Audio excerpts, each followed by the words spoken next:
Okay, hey everybody. So if anybody's listening live, I would love for you to just leave a comment where you are in the world, just so I know. And if you have a website or you don't have a website, just say yes or no. I'd love to know. Now, here's the deal about passive income and DIY website. I want to explain to you, before I tell you the framework of getting your website DIY, do it yourself, whether like for example, using Vonza or using something else, that's up to you, right? But software tools like Vonza, for example, it doesn't really, I personally prefer software tools like that versus WordPress, purely because they are more easier to transfer the framework I'm about to tell you. But you can use whatever you want. But it's going to be, what I'm going to share with you is going to be applicable to whatever tool you end up using and so on. And what's important is you understand why a website. And how is this related to passive income is very simple. The difference between having an online business and being an employee, for example, is the fact that you can make money, and making money is not dependent on you physically. Your physical presence does not determine whether you make money or not make money. That is the difference. So when you're making money online, in having a website, you need to think about the website as a replacement or an extension of you as a human. That's what a website is. It's not about a landing page or a funnel or any of that stuff. Forget about the terminology and all the automations. Just forget about all of that. A website is an extension of you.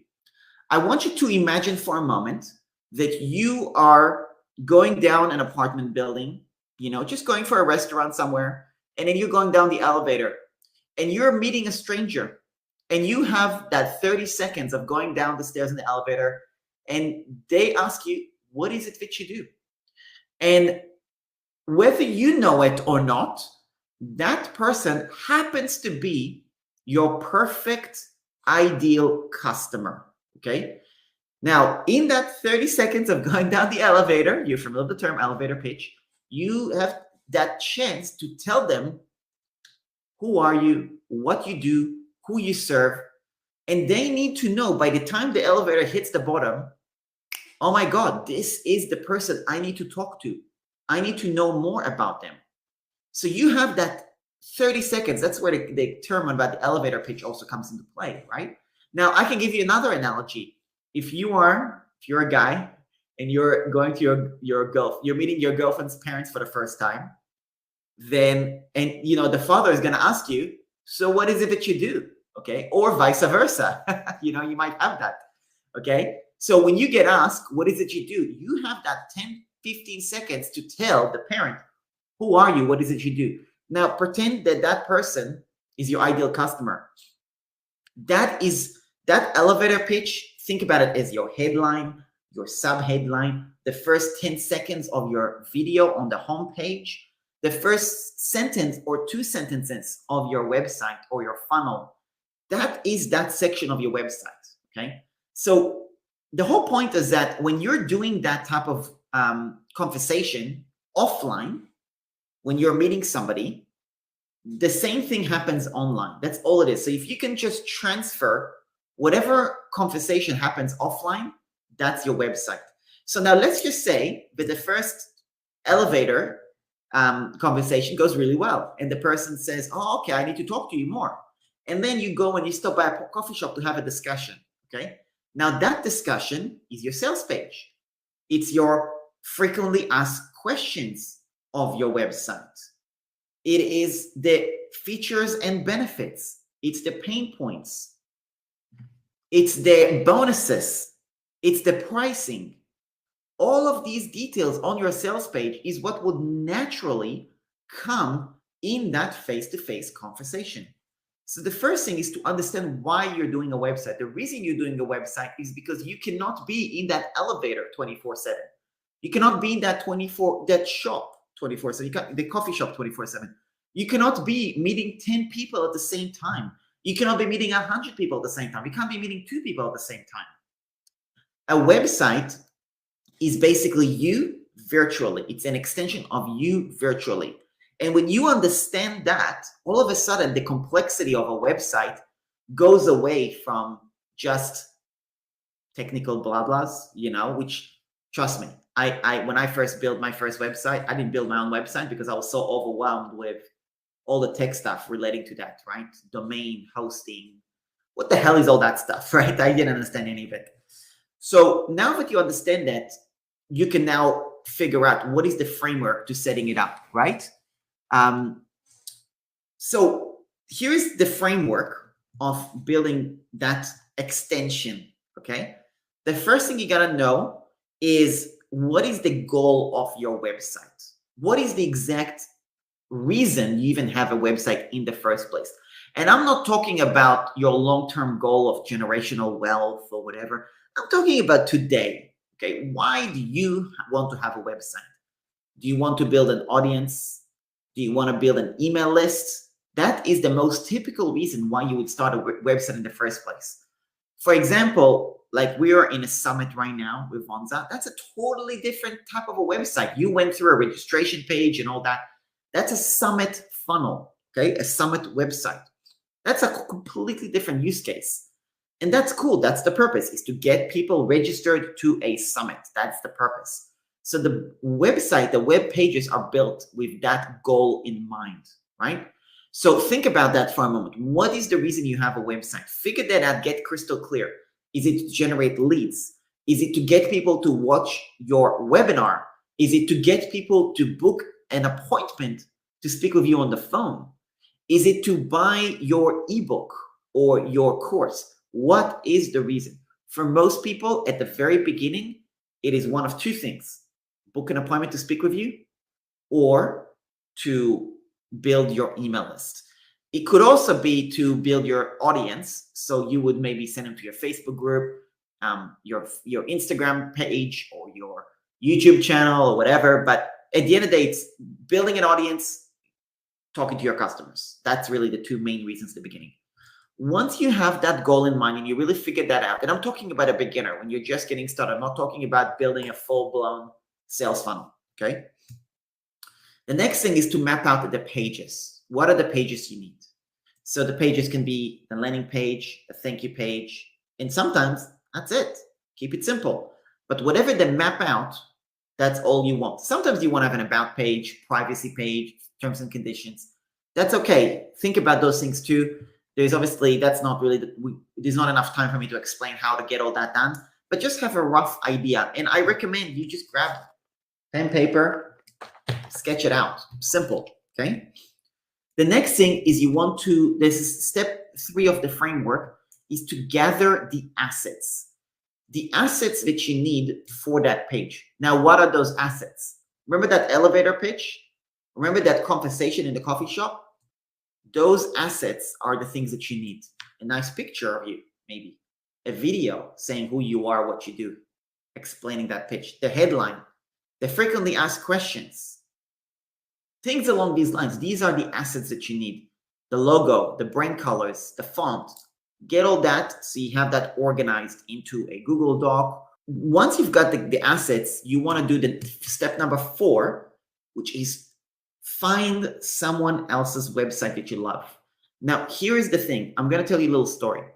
When I started building websites, I build websites as a freelancer for people, by the way. That's what I do. When I started, in addition to affiliate marketing, when I first started building websites for people, the thing is that you got to think about it this way.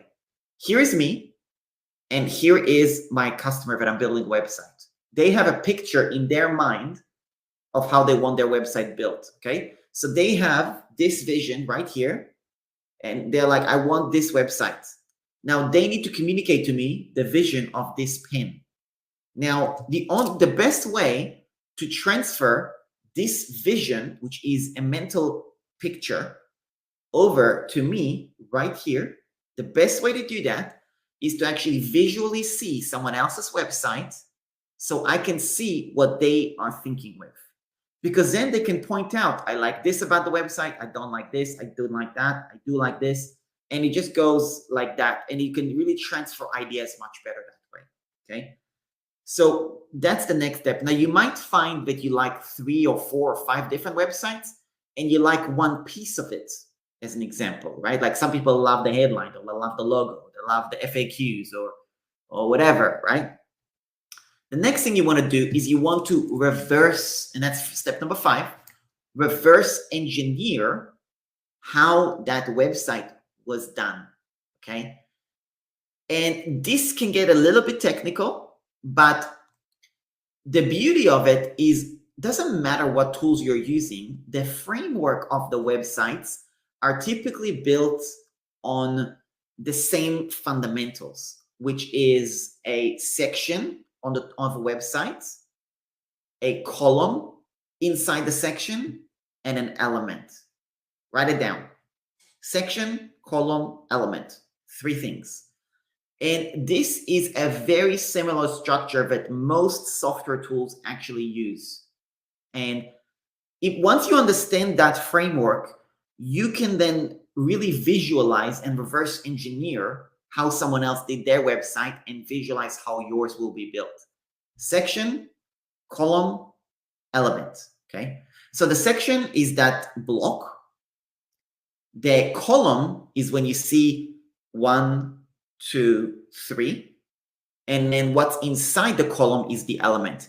When you look at sales pages or website, a lot of the times you see at the top, section, 1 column, which is and the element inside is a video.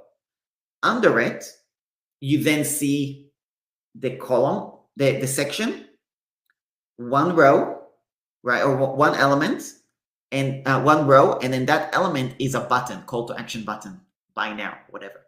Then you might have bonuses. You've all seen bonuses on a page. You might have a section, 3 rows, 3 bonuses, right? Or FAQs. Section, 2 rows, FAQ, FAQ, FAQ, FAQ. So it depends on how the website is built. You can reverse engineer. And then when you're going to the back end of your building of the website, you can see, okay, how do I visually build it from the creator side, to the editor, basically, okay? Reverse engineering is a really powerful way, because once you understand how to do it, you can also see how they created the images and things like that. Yeah, section, column, element. So it's really important to know that part. Once you understand the reverse engineering and the sectioning, you can get the website built.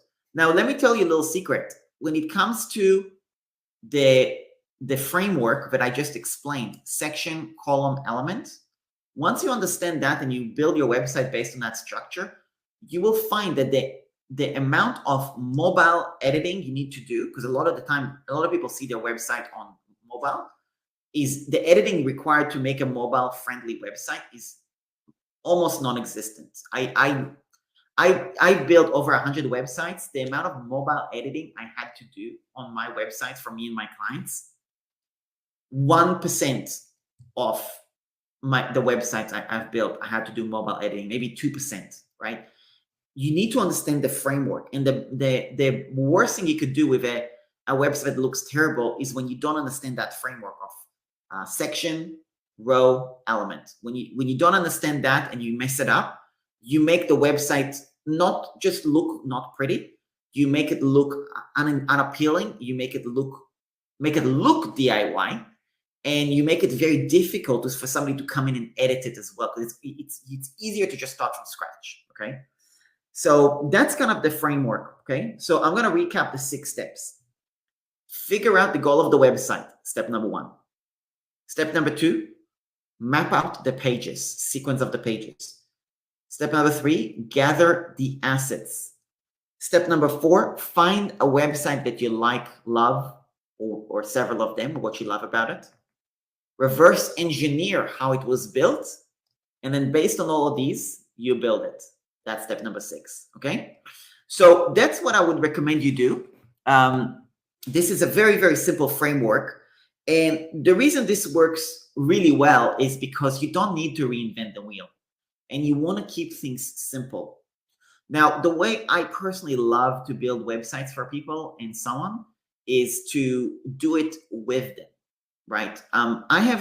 When I did that my first year online, as building websites. This was about October 2019. That's when I started building websites for other people.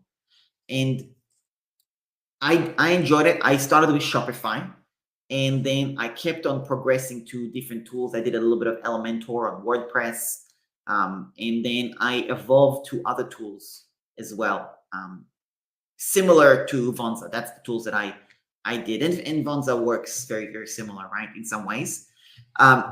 Same structure. And I could, if anybody has a Vonza website, for example, and they are like, okay, how do I do this? How do I use Vonza effectively? I already looked into Vonza. I mean, I can get on a Zoom call with you and I can map it out with you. And in 2 hours, we can have your entire funnel, entire website built. 2 hours. That's all I need, right? So it's a very, very simple process. Now, when I did the first year building websites for people, I did it for them. And I found that was good. There was a lot of back and forth, right? And also because of the back and forth, project dragged out. Now I'll tell you, I did something really special in Christmas of not this year, last year. So in December of last year, I wanted to figure out how to have a really productive Christmas. I did not want to take a holiday, to be honest. I wanted to work. Okay, that's me. I like to work. I like to get things done and so on. And I wanted to make money in Christmas as well. I didn't want to spend money. I wanted to make money. So what I did is I told people, I said, look, I will build your website for $50 an hour, basically, which is really cheap. And I said, look, you pay me, buy as many hours as you like, and I'll build your website. But the condition is I do it with you on Zoom. So I basically sold my hours for $50 an hour. I prostituted myself. Anyway, and I said, whatever it is you need, I'll do it. I'll build your website. I'll write your emails. I'll do your copy. I'll do a coaching session. I'll show you how to find clients online. Whatever it is you need, an hour of my time, $50. Within 5 days, I sold 100 hours of my time. Okay. So my December was very busy because they had to use the hours in this month of December. And what it meant is that I built websites for people on Zoom. I was on Zoom like I am now. You're with me, where I'm sharing my screen and I'm building your website and you're watching me do it. And I learned by doing that process about a completely new way of building someone else's website, which is to do it with them. So I developed this service called the Done With You service. And the way it works is I build your website for you. I still do it for you. I still do the work, but you're watching me do it. You're watching it getting built. So we hop on Zoom. We go through my framework, goal of the website, map out the pages, gather the assets, find a website that you like, reverse engineer. And step number 6 of the framework, I then do it for you. You're watching me do it. I'm doing your landing page. I'm typing it up. I'm moving all the elements around, creating the section, putting the rows, connecting the pages, connecting the domain, the email autoresponder, and I do it all with you. I did that with somebody 2 days ago. It took us 3 hours to do the entire webinar funnel, the whole thing, everything. We had no copy. We had no landing page. We didn't even know what software to use at that moment, okay? 3 hours, we got a landing page, a thank you page, the domain name connected, the email marketing connected, the first email written, everything done and connected in 3 hours from complete scratch, okay? Now, this Done With You service is what taught me this framework. So this framework is not like, oh, I read it in some book. This is like based on like having built 100+ websites with people on Zoom. And I would really urge you, it doesn't have to be me. Don't hire somebody to do it for you. Find somebody that is willing to show you how to do it. Now, can you outsource it later? Absolutely. But try to DIY, try to follow the framework I've just given you on your own. If you need help, which I do recommend you get help, because there is going to be probably about 20%, doesn't matter what software you're using, there's going to be about 10, 20% that you're going to be like, oh my God, I don't understand. How do I do this? And you're going to lose so much time. And I really recommend you get help from somebody who can help you with that. It can be me, it can be someone else, doesn't matter. If you want to reach out to me, I'm always open for that. but get somebody to do it with you. That way you'll feel not just getting the website done as a result, but you also, the other result is the confidence. You'll feel confident about updating the website, changing the website, improving it, upgrading it. And any tools online, they're just a tool. It's more about the person using it.